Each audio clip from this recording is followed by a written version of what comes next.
वफाकी वजीर की शिगरामत पर राजा आजम खान, वजीर अदील और कारकुनों ने इस्तकबाल किया। कारकुनों से मुलाकात और खिताब भी किया। मजीद तफसील जानते हैं शिगर से हमारे नुमाइंदे गुलजार शिगरी की रिपोर्ट में।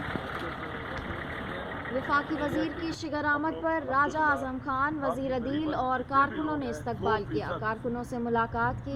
वफाकी वजीर ने कहा कि गिलगित बल्तिस्तान की आवाम को उनके हकूक देंगे। सालों से गिलगित बल्तिस्तान की आवाम को हकूक नहीं मिले, लेकिन अब PTI आवाम को उनके हकूक देगी। गिलगित बल्तिस्तान के लोगों ने पाकिस्तान के लिए बहुत कुर्बानियाँ दी है। यहाँ की आवाम को खैबर पख्तूनख्वा की आवाम की तरह इंसाफ सेहत कार्ड फराहम किया जाएगा, जिससे वो मुफ्त इलाज करा सकेंगे। यहाँ की आवाम को रोज़गार देंगे।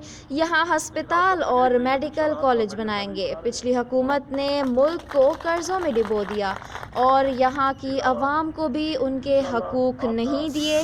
PTI मुल्क को कर्ज़ों से भी निकालेगी और यहाँ की आवाम को उनके हकूक देगी।